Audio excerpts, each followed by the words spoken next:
And some narcs won't abandon. If they can get you in stage 2, the demeaning and spirit breaking, and keep you hooked between demeaning and spirit breaking and love bombing and keep you in that cycle, they may stay for years and years and years because it serves their purpose. And meanwhile, they're living a whole separate life and they have their supply right there, the person who's going to supply their ego. But once you don't supply their ego, then you have no use. They have no use for you. And that's when you're going to stage 3, which is the discard. So the discard might look like a complete disappearing act, or maybe small disappearing acts so they can go indulge in their hidden life. Or it could be a discard while they're still physically there. That means they're emotionally shut off from you. They're physically shut off from you. They may start to become financially shut off from you. And the narc would love to use your money, right? They're like a locust. They would come in and deplete the crop mentally, physically, spiritually, and financially. So they would love to leave you in a place of despair where you have nothing, no finances, no self-worth, no spiritual strength. They would try to remove you and separate you from your family and your friends mentally or physically while they're doing the discard. Take you off on a trip. Let me tell you, I watch crime TV more so now than I used to after my experience. And when you're looking at these situations, people are going off on cruises, on honeymoons, on trips. I myself was on a vacation that was part of the anniversary when the abandonment occurred.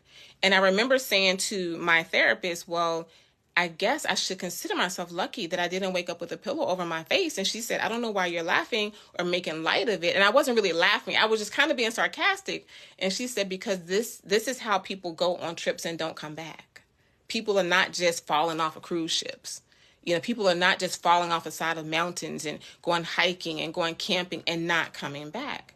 And so these are some of the things you definitely want to be aware of, and, these flags.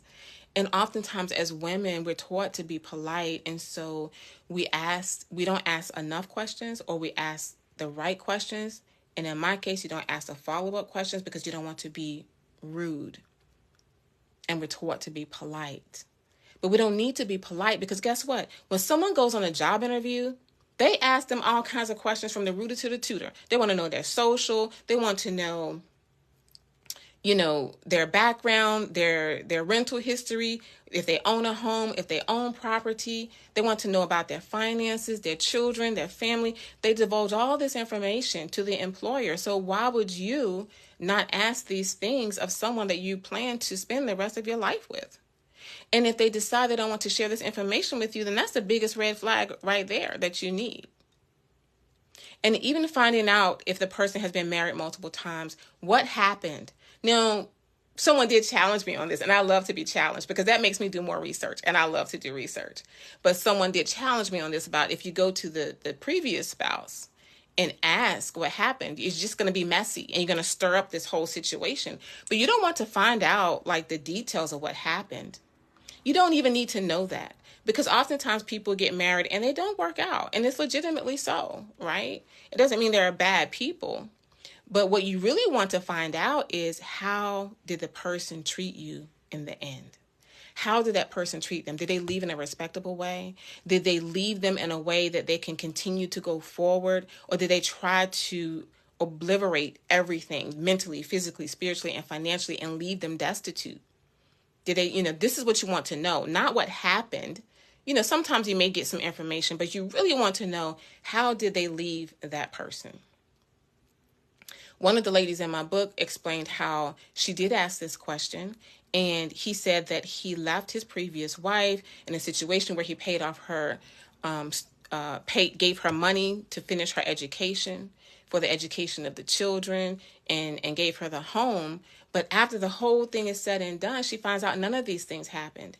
He left her financially destitute. He refused to help with the children's education. He never helped her with her education while they were married or after he left. And he refused to pay any type of support. Okay, so you don't really need to know all that happened to cause the fallout, unless it was something really egregious like physical abuse or sexual abuse. I don't know if I can say that here. But anyway, you don't need to know who shot John unless it's some very egregious things. But what you do need to know is, how did that person leave in the relationship? Okay. And everything may not be, amicable, because it's a divorce, right? So it will be some bumpy places in there, but overall, you want to know that this person did not cause intentional harm to this person.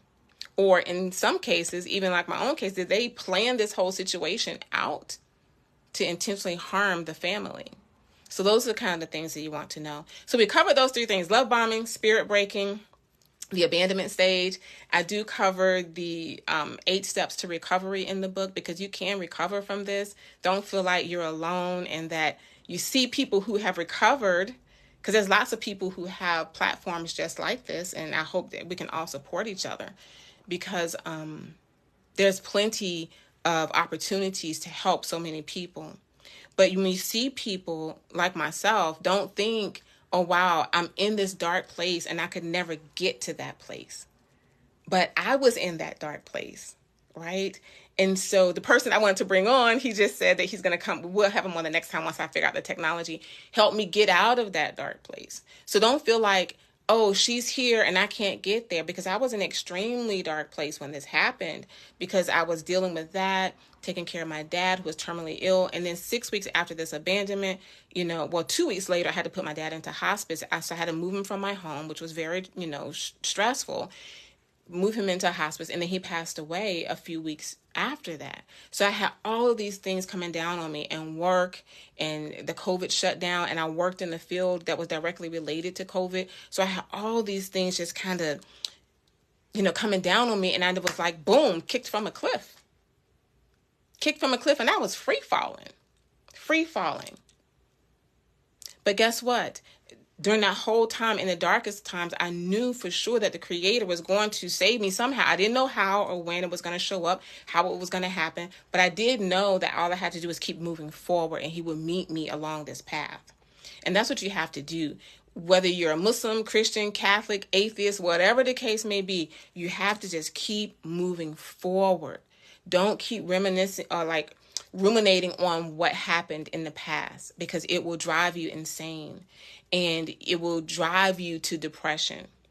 Focusing too much on the past will create depression, and focusing too much on the future, especially those things that you can't control, will create anxiety. So you got to have a middle course and stay right here in the here and the now. Focus on what you can do.